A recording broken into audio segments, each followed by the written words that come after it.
Hola, ¿cómo están? Bueno, yo soy el profe Martín. Este año voy a estar un poco alejado de las aulas y de las cursadas, así que bueno, por eso nos vamos a comunicar con estos videitos eventualmente. Pero bueno, ustedes están muy bien con las dos enormes colegas que son la profe Ceci y la profe Maya, que ya conocen, y estuvieron viendo un poco los temas de la primera unidad de Historia Social y Política de las Músicas. Así que la intención un poco de estos videos es tratar en este primero de hacer muy cortito como un pequeño repaso, como para tener un panorama muy general de en dónde estamos parados antes de que aparezca un evento, un hecho muy significativo para la historia de la música en Occidente por lo menos, pero yo diría al día de hoy para la música de todo el mundo, que es el que vamos a abordar en el segundo de estos videitos, ¿sí? Así que vamos a ver el antes y el después de un momento bisagra importantísimo de la historia de la música, ¿sí? Los va a ayudar a repasar la unidad uno y a comenzar a transitar la unidad 2 del programa. Bien, entonces el título, que es también el título de uno de los textos que ustedes tienen para leer en la primera unidad, en la bibliografía de la primera unidad, el texto de Jacques Attali, va a ser este, El músico antes del capital. ¿Por qué? Porque el evento este que yo les estoy marcando, que en realidad no es solo para la música, es para toda la sociedad occidental, que marca un antes y un después enorme, es justamente la aparición como un sistema social y económico y cultural también de intercambios que domina la cotidianidad de todas las personas, el capitalismo. ¿Sí? Que en realidad no es otra cosa que la faceta económica o la pata económica de un proyecto civilizatorio, un proyecto de sistema mundo, podríamos decir, que es el de la modernidad. Entonces, es muy importante entender que cuando no solamente aparece el capitalismo como idea, ¿no? Y como práctica, por supuesto, sino también cuando aparece la posibilidad de que Europa salga a una aventura colonial, a disputar el dominio del mundo, que hasta ese momento Europa venía siendo un lugar muy marginal dentro del sistema mundo, que estaba en todo caso dominado por Asia, por la ruta de la seda, los intercambios entre Persia, China, el Asia Central, y Europa no tocaba ni pinchaba en ese momento. Entonces, bueno, cuando aparece, ¿no? Ustedes conocen el viaje de Colón, pero cuando aparece la colonialidad, el mundo colonial, ¿no? Y a partir sobre todo de la conquista y colonización de América y el advenimiento de esa idea de convertir el mundo en recurso, bueno, cambia muchísimo la historia del mundo y la historia de la música. Así que vamos a ver el antes y el después de todo ese proceso y de esa transformación tan enorme para el mundo y para el mundo sobre todo de la sociedad occidental. Así que repasemos esto, ¿no? El músico antes del capital. Como ustedes vieron, la historia de la música se puede entender como una serie de estilos, que es como la historia más tradicional, más de las enciclopedias y de las revistas de kiosco de revistas, digamos, ¿no? Pero ustedes ya estuvieron analizando algunos conceptos importantes, como el concepto de musicar de Christopher Small, o las redes, digamos, ¿no? De producción musical, que es una idea de Jacques Attali, este autor, ¿no? Bueno, entonces, nosotros nos gusta hablar de espacios sociales, como habla Small, ¿no? Vieron que él dice el musicar es una acción en el espacio social. Bueno, nos gusta hablar de espacios sociales, de producción musical en la historia y cómo cambia, digamos, lo que pasa en esos espacios sociales y cambian esos mismos espacios y por supuesto los sujetos que los producen y que están ahí adentro y que disfrutan e intercambian la música, bueno, así se va jalonando un poco el proceso histórico. En el mundo anterior al surgimiento de este proyecto moderno y de esta aventura colonial y de conquista de Europa y del capitalismo, por ende, podríamos pensar que hay una suerte de cuatro espacios sociales, ¿sí? Cuatro espacios sociales que se interconectan, por supuesto, que tienen mucha porosidad y muchas relaciones, pero que podemos distinguir y dentro de los cuales podemos además, ¿sí?, detectar que hay ciertos sujetos, que son los que ejercen la práctica musical, y además cierto tipo de músicas, ¿sí? O de ocasiones musicales, de musicares, si ustedes quieren, ¿sí? Que son los que circulan al interior de esos espacios sociales. Así que hagamos un muy pequeño repasito de cuáles son esos cuatro espacios sociales de producción musical anteriores al capital, anteriores al proyecto de la modernidad.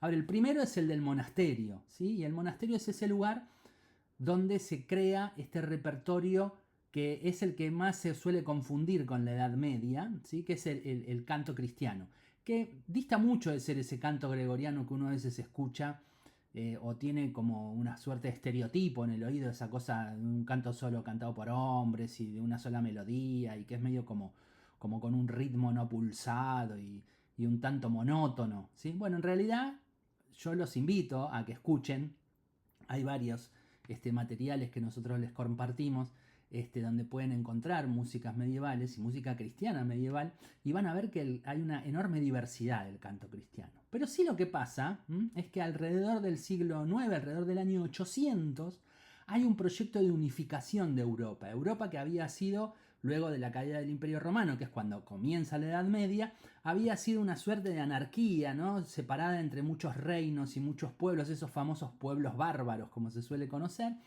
Y entonces, hasta tanto, ¿sí? No surge dentro de esas tribus alguna que empiece a despegarse de las demás y a invadirlas, además, y a tratar un poco de dominarlas y de dominar el territorio, bueno, no sucede esto, que haya una Europa, ¿no? Entonces, la primera imagen de Europa, la primera idea de Europa y por ende de música europea, va a aparecer alrededor del año 800, que es cuando coronan a un señor que se llamaba Carlomagno, el jefe de aquella tribu que ven abajo a la derecha, los carolingios, ¿sí? Los carolingios, bueno, piensan en eso, en unificar, ¿no? Y en unificar un imperio, ¿sí? Porque Carlomagno es coronado emperador, emperador de todos los cristianos. Bueno, ¿cómo logra esa unificación o cómo piensa lograrla? Uno diría, bueno, a sangre y fuego, conquistando, dominando, reprimiendo, metiendo presos a los que se oponen, bueno, vaya uno a saber, ¿no? O a través de justamente la economía. Bueno, en ese momento la economía era una economía rural de producción para el consumo inmediato, entonces era muy difícil ese tipo de dominación.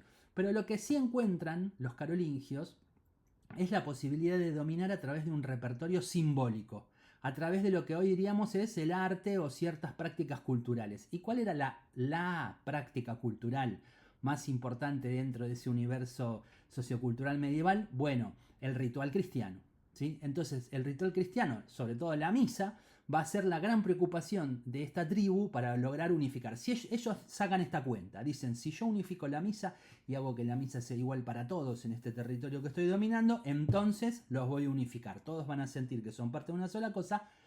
Y Carlomagno dice, me van a reconocer como emperador, ¿sí? Entonces hay una enorme preocupación por hacer que la misa sea igual en todos lados en Europa Occidental, y para que sea igual, y acá entra la música muy fuertemente, lo que tenemos que producir es una música uniforme. Tenemos que hacer que en todos lados se cante igual, porque daba la casualidad, o era una característica de la práctica del cristianismo, que la misa se cantaba. ¿Sí? En un momento donde la gente no sabía casi leer, salvo los que eran parte de la iglesia, la forma de recordar los rezos y las oraciones que tenían que decir en la misa era a través de cantarlas. Como cuando uno va a la escuela y aprende los cantitos de las tablas de multiplicar, por ejemplo, ¿no? O aprende con una canción, qué sé yo, a lavarse las manos. Bueno, así en el mundo medieval se aprendían las oraciones y los rezos, cantando. Entonces, ¿cuál era el problema antes de Carlomagno? Que todo el mundo cantaba la canción que se le ocurría en cada lugar de Europa, ¿sí? En el orden que les parecían y con distintas oraciones y con distintas melodías. Entonces hay un movimiento en el siglo IX, y esto ustedes lo encuentran en ese texto de Leo Treitler que se llama Las políticas de la recepción, para poder unificar esos cantos.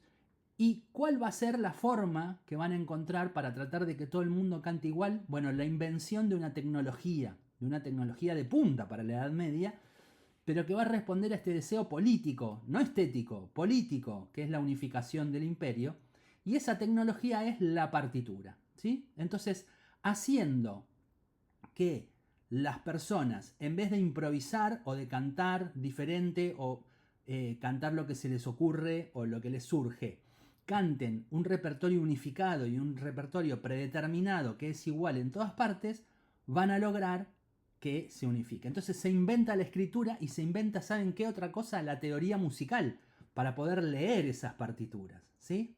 Entonces cuando se inventa todo eso, empiezan a pasar en limpio lo que venían haciendo, las prácticas que se venían cantando desde hacía siglos, y se empiezan a condensar en esas partituras. Ahora, esas partituras, como dice esta lámina que estamos viendo acá, no tenemos que confundirlas con que eran toda la música. Eran la guía como para que en todos lados se cantara igual, pero a eso después se le agregaban otras cosas. Y esas otras cosas eran en general más voces, como si fuera un acompañamiento. A veces también eran con instrumentos, con instrumentos que hacían como una nota pedal, una nota tenida, o a veces eran partes de las voces que hacían ese pedal o hacían una segunda voz. ¿Sí? Entonces no tenemos que confundir que el canto de la Edad Media, el canto cristiano, era una sola melodía porque encontremos escrita una sola melodía, ¿sí? Sino que esas escrituras eran en realidad lo que nos garantizaba que en todos lados se cantara lo mismo, pero sí lo que pasaba era que se interpretaba con los recursos que había en cada lugar. Y entonces eso daba lugar a que hubiera más voces, a que hubiera acompañamientos, a que hubiera otro tipo de variedad, ¿sí? Bueno, importante para lo que va a legar a la historia de la música, este espacio social de producción, la escritura musical y la teoría musical. Todo surge por un hecho político, insisto, no estético, y esa música no se va a seguir cantando mucho tiempo más, pero sí se va a seguir usando la teoría musical, las escalas de esa teoría musical, cierta manera de clasificar las músicas que había en esa teoría musical, ¿sí? Y los procedimientos, ¿sí? La manera de referirse a un montón de cosas. Entonces, ahí ya tenemos un primer gran paso, un primer gran jalón de la historia de la música occidental.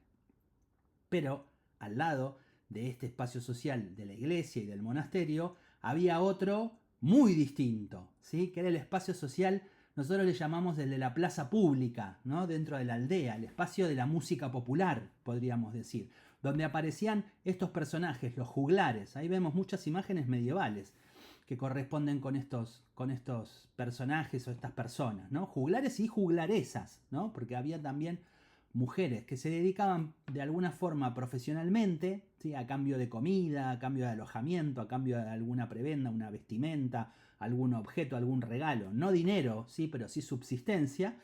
Lo que hacían era, entre muchas otras cosas, como contar cuentos, hacer malabares, hacer trucos de magia, domar animales, qué sé yo, un montón de otras cuestiones, lo que hacían era cantar, tocar y bailar, ¿sí? Como los estamos viendo ahí en las imágenes.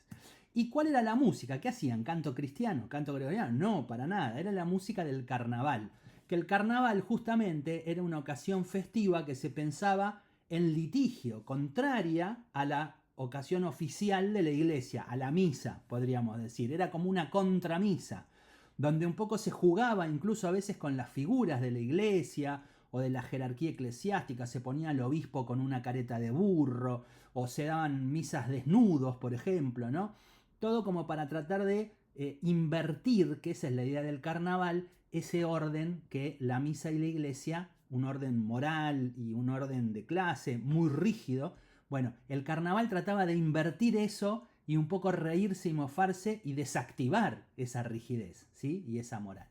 Entonces, las ocasiones son ocasiones donde se baila mucho, con muchos movimientos, el cuerpo tiene una presencia muy importante, ahora vamos a ver cómo le llamamos ese cuerpo, y entonces para que pase eso, para que la gente baile, para que la gente cante fuerte, ¿sí? Y con algarabía, se utilizan muchos instrumentos musicales. Ahí estamos viendo, por ejemplo, un juglar tocando una flauta y un tambor, pero como veíamos en las láminas anteriores, se tocaban también instrumentos de cuerda, tipo de la familia del violín, ¿sí? No se llamaban exactamente así, pero eran de esa familia, u otro tipo de instrumentos de viento que van a dar lugar luego a las dobles lengüetas, por ejemplo, ¿sí? Entonces había una idea de producir ruido, ¿sí? Atali va a llamar la atención sobre esto en los textos que ustedes lean, con esta idea de que hay un ruido, un ruido al poder, un ruido porque el carnaval, vuelvo a decir, ¿no? Trata de invertir, de subvertir, podríamos decir, esa idea del poder en torno a la fiesta oficial, ¿sí? Entonces, lo que dicen algunos autores, por ejemplo Mijail Bakhtin, es que el carnaval es la segunda vida del pueblo. El pueblo tiene dos vidas. Una es la vida oficial, la vida donde, bueno, está sometido y oprimido por el poder y donde tiene que cumplir con las pautas de la iglesia y las pautas de los poderes terrenales, los señores, los varones, los condes, los reyes, que lo obligan, por ejemplo, a ese pueblo a trabajar y a dar el producto de su trabajo, etc.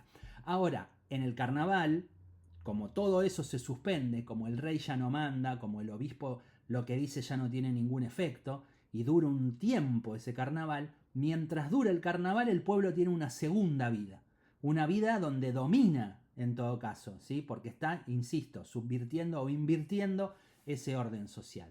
Es muy importante entender esto porque se da en oposición con el espacio social que decíamos recién de la iglesia, ¿sí? Entonces acá la teoría musical no va a ser importante, la escritura musical mucho menos, ¿sí? Aunque miren, como pasa en esa lámina, van a aparecer juntos los juglares con partes de unas músicas escritas, ¿no? Son como las dos caras de la música antes del capital, ¿no? La de la fiesta y la algarabía, la de la fiesta insurrecta, podríamos decir, y la de la escritura, la norma, la regla, las pautas, la teoría, ¿sí? Lo que trata de fijar y unificar la práctica musical y lo que trata de transformarla, abrirla y cambiarla todo el tiempo. Entonces, es muy importante pensar que estas músicas tienen un ritmo pulsado, que tienen texturas bastante interesantes y complejas, ¿no? Como mínimo de melodía con acompañamiento, pero con acompañamientos que tienen muchos instrumentos y mucha riqueza sonora, y donde el timbre es lo importante, no tanto la melodía. Las melodías en general son bastante repetitivas, son bastante monótonas en cuanto a la cantidad de notas, ¿sí? O a veces si hay acordes, lo que hoy llamaríamos acordes, hay un solo acorde para toda la canción.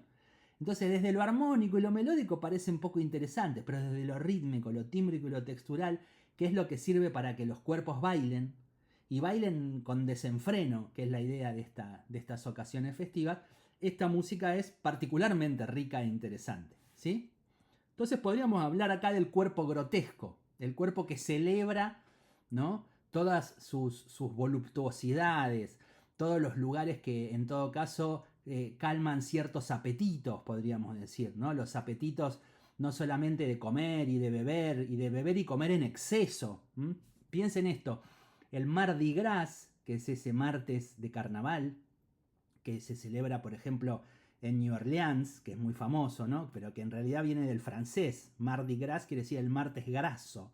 Bueno, ¿qué connotación tiene? El de comer y beber hasta reventar. Y comer y beber cosas que son imprudentes, ¿no? O sea, beber alcohol y comer cosas grasas, ¿no? Por ejemplo, qué sé yo, cerdo, cosas así.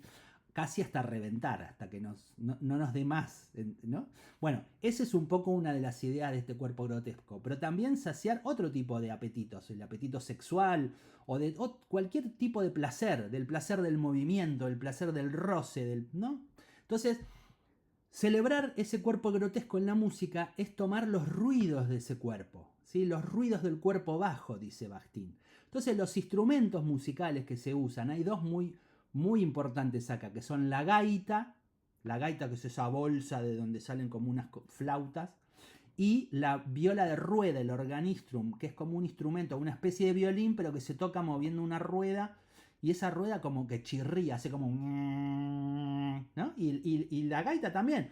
¿Vieron? El sonido de la gaita es un poco desafinado y como muy chillón, como si fuera una corneta de cumpleaños, parece. Bueno, entonces eso es celebrar los ruidos del cuerpo, ¿sí? Los ruidos de ese cuerpo insurrecto que están en oposición con esa música de ese coro más angelical, si ustedes quieren, ¿sí? Armonioso, que representa la teoría musical de la iglesia.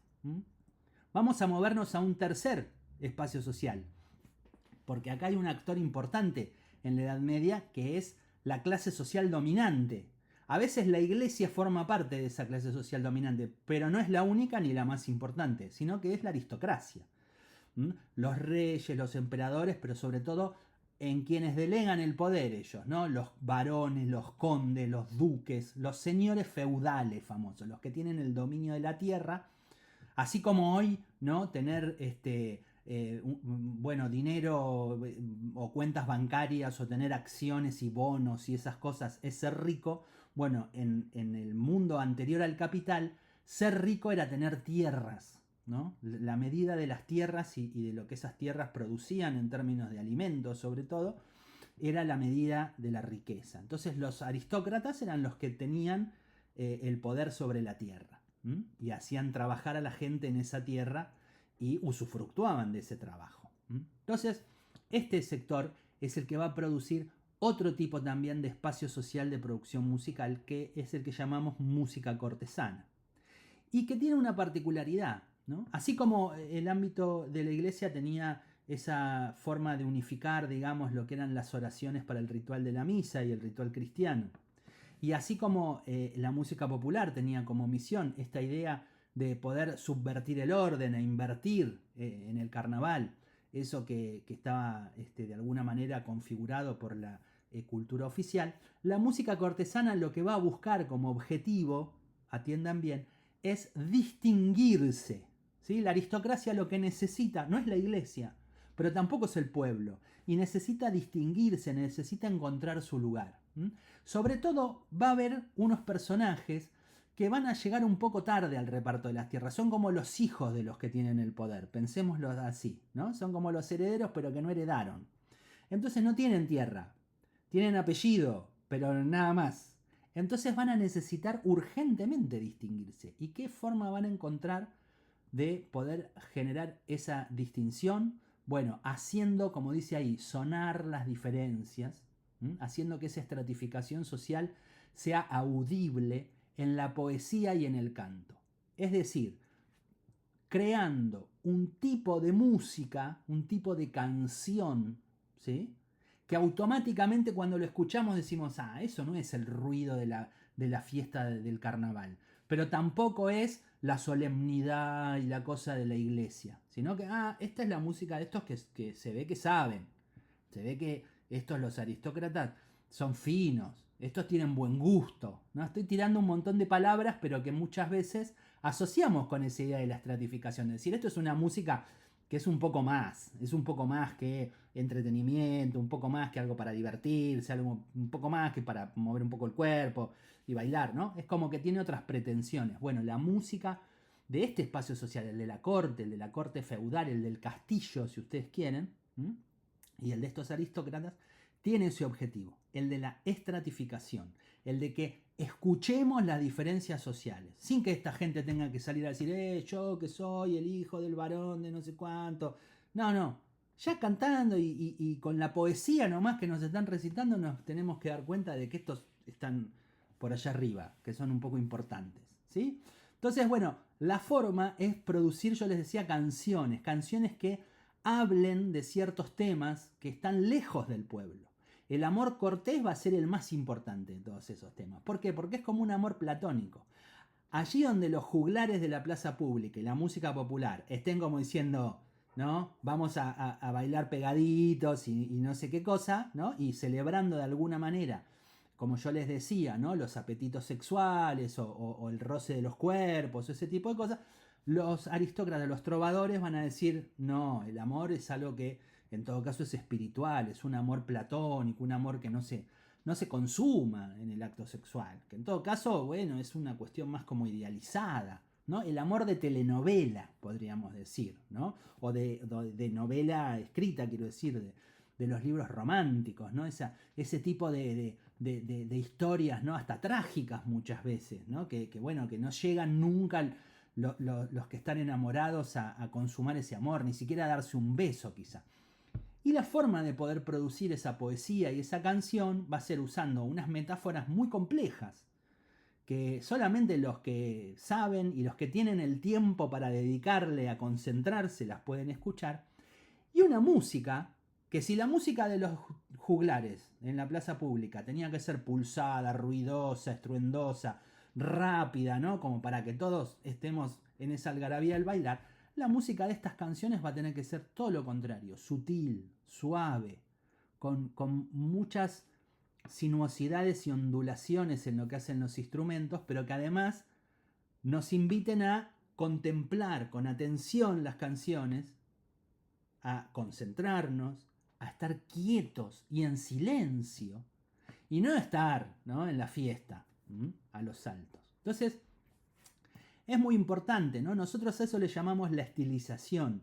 Es la forma que los trovadores, los aristócratas tienen de extraer de la música existente ciertas ideas, pero camuflarlas como para que no nos den ganas de bailar, no nos den ganas de movernos, no nos den ganas de hacer coros, de gritar, de hacer un zapucay, digamos, ninguna de esas cosas, sino que estemos calladitos y calladitas escuchando con mucha atención, ¿sí? Por eso es muy interesante ver cómo los músicos que producen esto están de alguna manera domesticando esos ruidos, eso que Attali dice, los ruidos ante el poder, y están produciendo una música que ya tiene otras pretensiones, ¿sí? En las técnicas instrumentales, en las combinaciones tímbricas, que se permite, por ejemplo, generar unos climas que están unos cuantos minutos sin ir ni venir a ningún lado, ¿sí? Y sobre todo con un ritmo que no es pulsado. Hay que disimular esa cuestión del pulso como para que no se note y que no nos den ganas de andar a los saltos y bailando. Bien, entonces estos son 3 espacios sociales de producción musical que son importantísimos, sobre todo en la etapa medieval.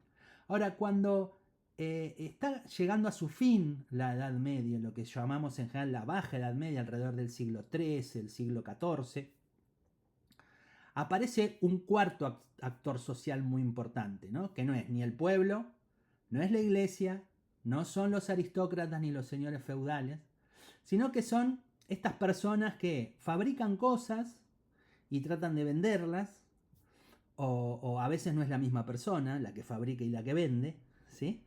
Y otras personas que también, a los que no tienen dinero como para comprar o hacer cosas, les dan papelitos a cambio que después, cuando le reintegren, digamos, lo que les deben, le den un interés. ¿Les suena?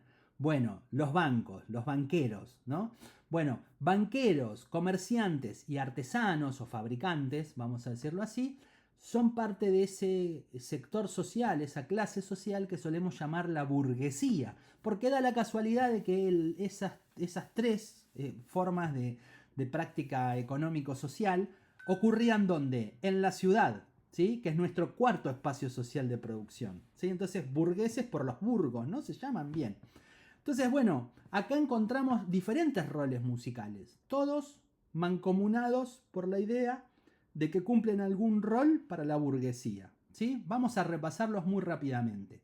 Miren, algunos lo que hacían eran el sonido de la ciudad, ¿sí? El sonido como una banda municipal, como para que sobre todo las personas de la ciudad supieran, por ejemplo, los cambios de hora, cuándo se tenían que juntar, cuándo pasaba algo importante, cuándo había una noticia que había que prestarle atención.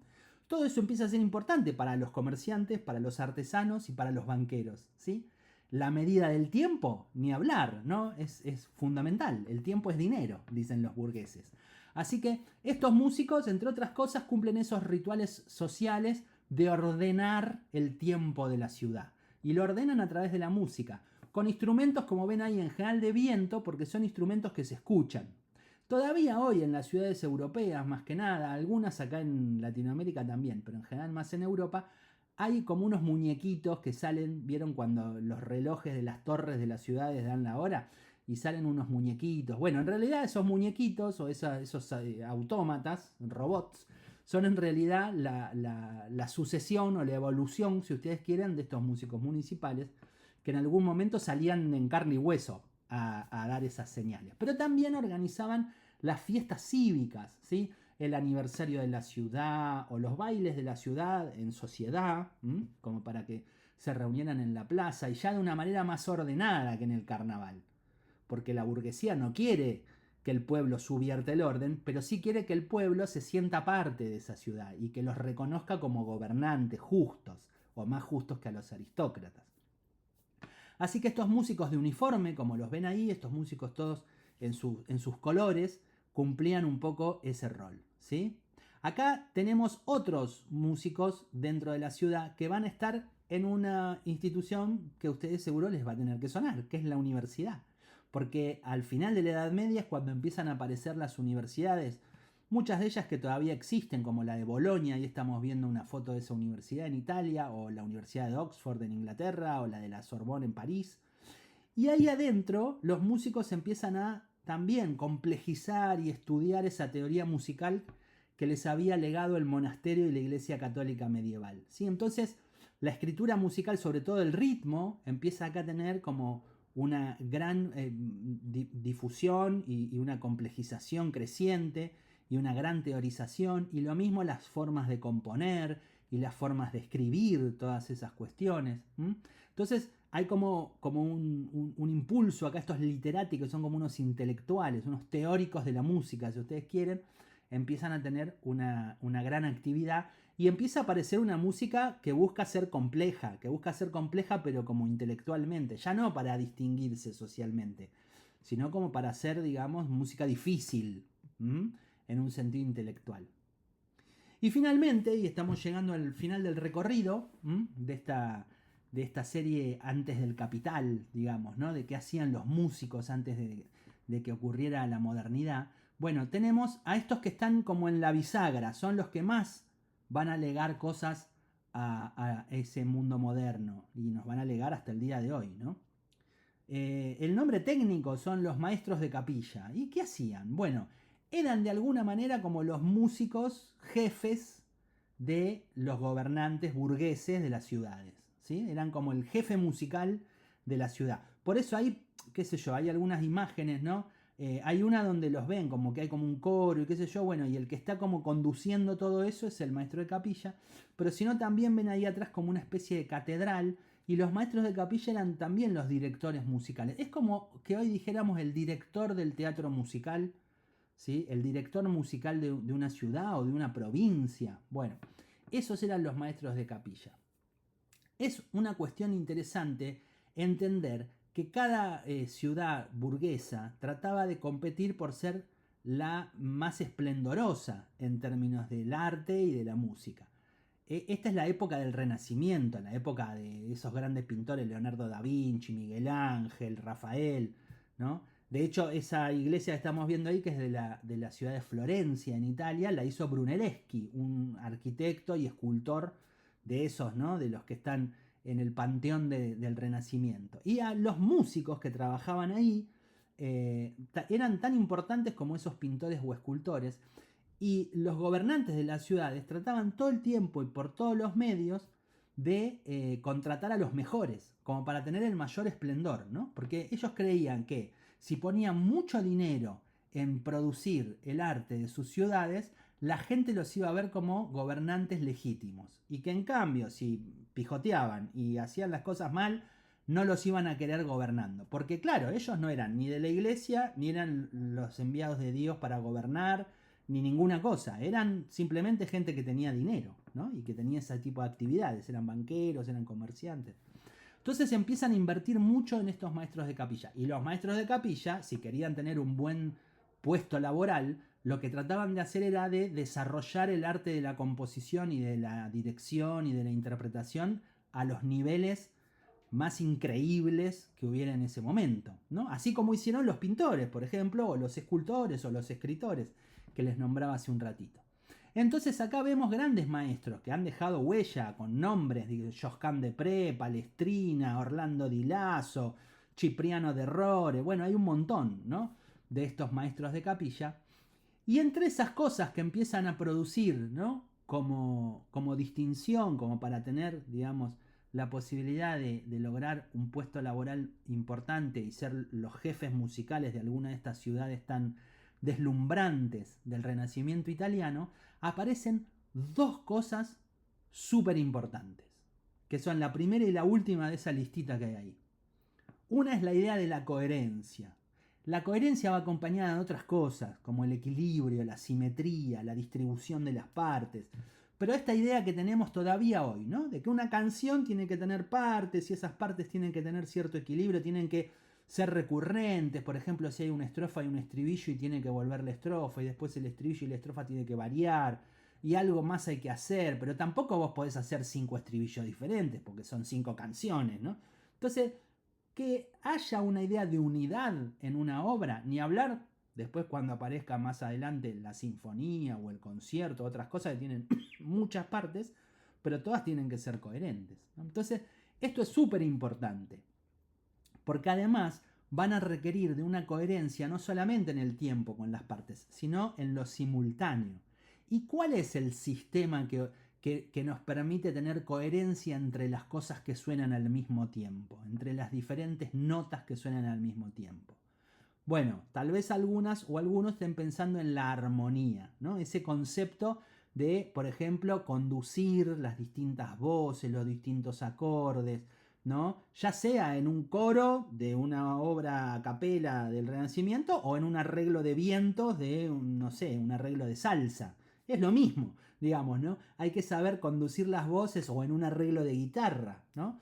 Entonces, esa idea de la armonía que me genera una coherencia en lo simultáneo y que no suene nada como fuera de lugar, nada, digamos, disonante de alguna manera, si lo queremos llamar así, es otra cosa que van a muy fuertemente desarrollar los maestros de capilla. Y finalmente, ¿no? Entonces, la coherencia barra armonía, ¿sí? Que va a dar lugar a los acordes, al sistema tonal, a todas esas reglas, ¿no? Del lenguaje musical que hoy estudiamos. Y la otra cosa súper importante es lo que dice al final, la expresión como objetivo de la música. ¿Se acuerdan, no? Los monjes de la iglesia querían rezar y unificar los rezos de todo ese imperio para que todos fueran cristianos unificados. Los juglares querían subvertir el orden social a través de la fiesta, el ruido, ¿no? Y la algarabía de los cuerpos. Y los trovadores lo que querían era diferenciarse, distinguirse y reafirmar su condición de clase dominante. Bueno, ¿qué quieren los maestros de capilla con la música? Dicen, no, todo eso no es para lo que está hecha la música. La música está hecha para expresar emociones. Y con eso van a comprarse a los burgueses que les van a pagar un montón por hacer canciones y otro tipo de músicas como motetes, etcétera, ¿no? No viene a cuento. Pero la idea siempre va a ser expresar emociones. Entonces, acuérdense de estas dos cositas, la armonía y la expresión. Porque si bien son producto de este mundo que todavía no está dentro del capital, no está dentro de las relaciones de cambio, la música acá no se paga por escuchar música o por comprarse, no sé, algo, un soporte donde viene la música o el derecho a escucharla o ir a escucharla en vivo. Todo eso no pasa. Pero aún así están los dos elementos más importantes que van a jalonar la música de Occidente. Hay un montón de otras culturas que no lo pensaron así, ¿eh? Solo Occidente pensó que la expresión de los sentimientos y la armonía como conductor del lenguaje musical son las dos patas más importantes como para producir música. Bueno, ahora seguimos en otro video.